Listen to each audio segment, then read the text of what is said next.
안녕하십니까. 반갑습니다. 주인장이 목소리가 조금 좋지 않아 AI 제가 대신 설명을 해드리고 있습니다. 시청자님들께서 조금 듣기 거북하시더라도 많은 양해 부탁드리겠습니다. 그럼 시작하겠습니다. 오늘은 4편, 상샹 왕조 평가를 중심으로 사기와 죽석인연의 차이를, 왕조 멸망 서사 중심으로 주왕조 왕 이미지와 주나라, 정당화 방식의 역사서술 성격까지 포함해 상세하게 분석해 보겠습니다. 다만 먼저 한 가지는 분명히 해야 합니다. 죽석인연은 원본이 온전하게 남아있지 않고 현전 텍스트의 일부는 진위복원 문제를 둘러싼 논쟁이 있습니다. 그래서 사기는 이렇게 말한다 보다 죽석인연은 상대적으로 이렇게 읽히게 만든다는 식으로 보는 것이 더 정확합니다. 이 점 참고해 주시면 좋겠습니다. 그럼 4편, 상나라 왕조 평가 분석입니다.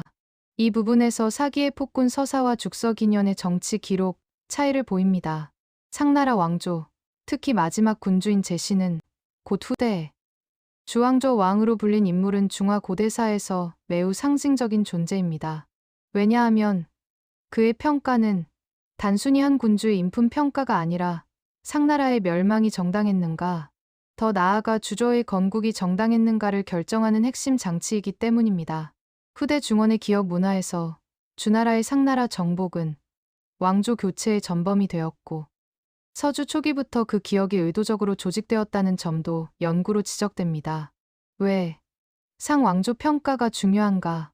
요수는 이상 정치의 원형이고 하나라는 최초 왕조의 기원이라면 상나라는 왕조 멸망의 정당성을 설명하는 시험대입니다. 즉, 상왕조의 마지막이 어떻게 묘사되느냐에 따라 다음이 달라집니다. 그럼 주나라의 정복이 혁명인가, 찬탈인가? 이는 주왕은 천하를 망친 폭군인가, 아니면 패배한 마지막 군주인가? 또한 왕조 교체는 도덕적 응징인가, 아니면 정치군사적 승부인가? 그래서 상왕조 평가에는 언제나 강한 정치성이 들어갑니다. 그럼 먼저 사기의 상나라 왕조 평가입니다. 사마천은 주왕조 왕은 폭군이다 라고 기록했습니다. 사기의 기본 구도는 아주 분명합니다. 상의 마지막 군주 주왕은 단순히 실정한 군주가 아니라 멸망할 수밖에 없는 폭군으로 그려집니다. 사기는 사마천이 기원전 1세기 무렵 완성한 통사이며 이후 중원 정사 전통의 규범이 되었습니다. 이 폭군 이미지는 단순한 한두 가지 잘못으로 만들어지지 않습니다. 후대 전통 속 주왕은 보통 다음과 같은 요소를 통해 악의 상징으로 형상화됩니다. 사치와 향락, 잔혹함, 충신 배척, 여성과 측근에게 휘둘리는 군주상, 제도와 선왕의 법도 파괴, 즉 그는 단순한 능력이 부족한 왕이 아니라 도덕 질서를 거꾸로 세운 왕으로 그려집니다.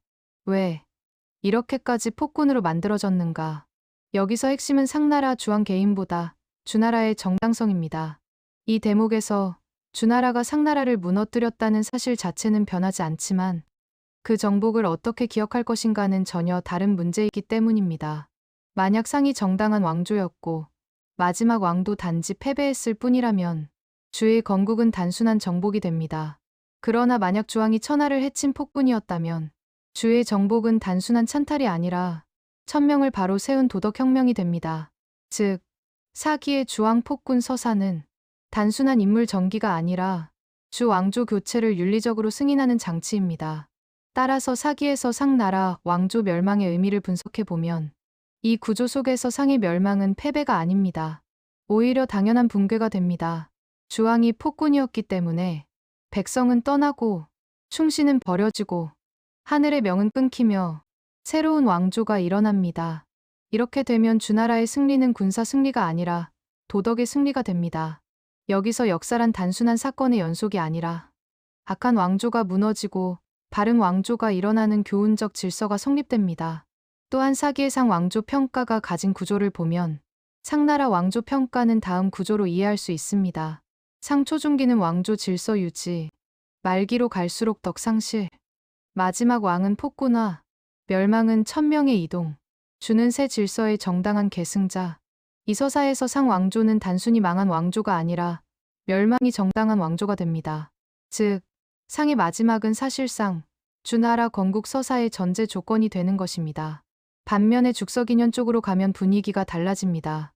죽서기년의 상나라 왕조 평가는 폭군 이미지가 상대적으로 약합니다. 여기서는 상의 마지막 군주가 사기처럼 그렇게 강한 도덕적 언어로 포장되지 않습니다. 오히려 사건과 연대 중심의 기록 성격이 강해 왕조 말기의 정치적 상황과 전쟁의 흐름이 더 앞에 나옵니다. 죽서기년은 전국시대 위외계 왕실 기록으로 전해지며 3세기 서진 때 무덤에서 발견된 뒤 후대에 재구성되었습니다. 즉, 주왕은 인류 최악의 폭군이라기보다 몰락하는 여느 왕조의 마지막 통치자처럼 보입니다. 이 차이는 매우 큽니다. 사기에서는 인간의 악덕이 멸망을 불렀다면 죽서기년에서는 왕조 말기의 정세와 권력 이동이 더 중요합니다. 여기에서 정치적 기록 중심이라는 뜻이 중요합니다. 정치적 기록 중심이라는 말은 주왕이 선하거나 무죄하다는 뜻이 아닙니다. 그 뜻은 그의 평가가 사기처럼 도덕적 악인의 전형으로까지 밀어붙여지지 않는다는 것입니다. 즉, 죽서기년에서 중요한 것은 어느 해에 어떤 일이 있었는가, 주와 상의 관계가 어떻게 변했는가, 정복은 어떻게 진행되었는가, 왕조 교체는 어떤 정치 과정이었는가 입니다. 이렇게 되면 마지막 상황의 이미지는 윤리 교과서의 악당이 아니라 정치적 패배자에 더 가까워집니다. 따라서 상나라의 멸망도 응보보다 교체에 가깝습니다. 그러나 사기식 서사에서는 상의 멸망은 폭군에 대한 하늘의 응징처럼 보입니다. 반면 죽서기년에서는 멸망이 보다 왕조 교체 사건처럼 보입니다. 즉, 주의 등장은 악을 제거한 도덕 혁명이 아니라 강해진 주 세력이 상을 대체한 역사적 결과처럼 읽힙니다. 이 차이는 왕조 교체의 성격을 바꿉니다. 사기 응징, 죽서기년 교체? 이렇게 되면 상 왕조의 마지막 평가는 도덕 판결보다 정치 해석에 가까워집니다. 따라서 주왕을 폭군으로 그리면 주나라가 상나라 정복은 자동으로 정당화됩니다. 이 구조는 단순한 후대 소설이 아니라 이미 서주 시기부터 상 정복의 기억을 조직하고 정치적으로 활용하는 경향과 연결됩니다. 그리고 서주 왕실은 건국의 기억을 지속적으로 길러 정체성과 정당성의 기반으로 삼았다는 연구가 있습니다. 즉, 주왕 폭군론은 왕조 교체를 정복이 아니라 구원으로 보이게 한 것일 수 있습니다. 하지만 이런 서사에는 구조적 한계가 있습니다. 승자가 역사를 쓸 때는 패배한 왕조의 마지막 군주를 극단적으로 악화시킬 유인이 큽니다. 왜냐하면 그래야 승리가 더 도덕적으로 보이기 때문입니다. 즉, 패배자는 더 타락해야 하고 승자는 더 정당해야 하며 왕조 교체는 더 필연적이어야 합니다. 이 점에서 주왕의 폭군 이미지는 완전히 허구라고 단정할 수는 없지만 승자의 기억 정치가 강하게 개입한 결과일 가능성을 항상 염두에 두어야 한다는 말입니다. 그렇다면 죽서기년에서 폭군 이미지가 약하다는 것은 무엇을 뜻할까요?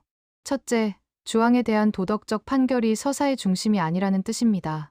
둘째, 상 멸망을 설명하는 방식이 인물의 악덕보다 정세와 권력 구조에 더 기대고 있다는 뜻입니다.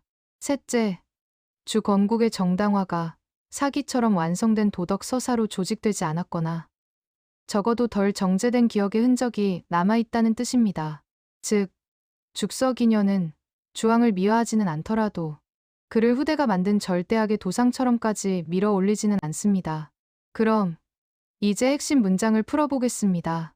사기에서 말하는 승자의 역사 부분인데 여기서 승자의 역사란 단순히 주나라 편을 든다는 뜻이 아닙니다.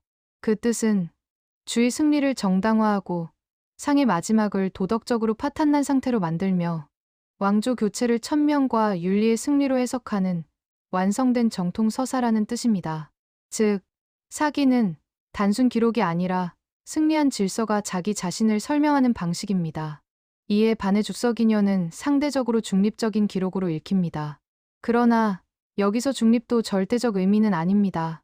죽서기년 역시 특정 전승과 관점에서 나온 기록입니다. 다만 상대적으로 중립적이라는 것은 교훈적 도덕 판단이 덜 강하고 사건 흐름이 더 앞서며 인물 악마화가 덜하고 정복의 현실성이 더 살아있다는 뜻입니다. 즉, 완전한 객관 기록이라기보다 도덕 재단이 덜한 정치 기록에 가깝습니다. 그래서 승자의 역사 대중립 기록은 선악의 판결 중심, 대사건의 흐름 중심으로 이해하면 가장 정확합니다. 따라서 이 두 사서가 말하는 왕조 멸망의 철학을 보면 사기의 멸망 철학은 왕조는 덕을 잃으면 망합니다. 마지막 군주는 폭군이 되고 천명은 떠나며 새 왕조가 정당하게 들어섭니다. 즉, 멸망은 도덕적 판결입니다. 죽서기년의 멸망 철학은 왕조는 정치적으로 약화되고 세력 구도가 변하고 강한 새 세력이 등장하며 기존 왕조가 밀려납니다. 즉, 멸망은 역사적 교체입니다. 이 차이는 매우 큽니다. 같은 사건을 두고도 한쪽은 응보로, 다른 한쪽은 권력 이동으로 봅니다.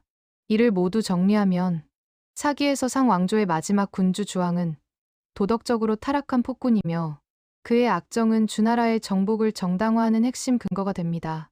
이 서사에서 상의 멸망은 단순 패배가 아니라 천명이 떠난 결과이며 주의 건국은 윤리적으로 승인됩니다.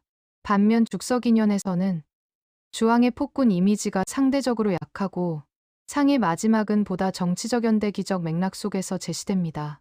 따라서 상의 멸망은 악의 응징이라기보다 왕조 교체와 권력 재편의 사건으로 쓰였습니다. 다만 이 평가는 현전 죽서기년 텍스트의 복원진이 문제를 감안해 신중하게 다뤄야 합니다. 결론으로 사기는 상의 멸망을 폭군에 대한 도덕적 심판으로 만들고 죽서기년은 그것을 왕조 교체의 정치 사건에 더 가깝게 보여줍니다. 이렇게 두 사서의 역사 기록이 다른 점은 바로 사기는 공자 유학 이념을 군왕이 갖춰야 할 최고의 정치의 덕목으로 삼았던 데 반해 죽서기년은 공자 이전에 쓰여진 기록이라는 점에서 같은 사건이 다르게 기록되고 해석된 것으로 봅니다. 감사합니다. 이만 마치겠습니다.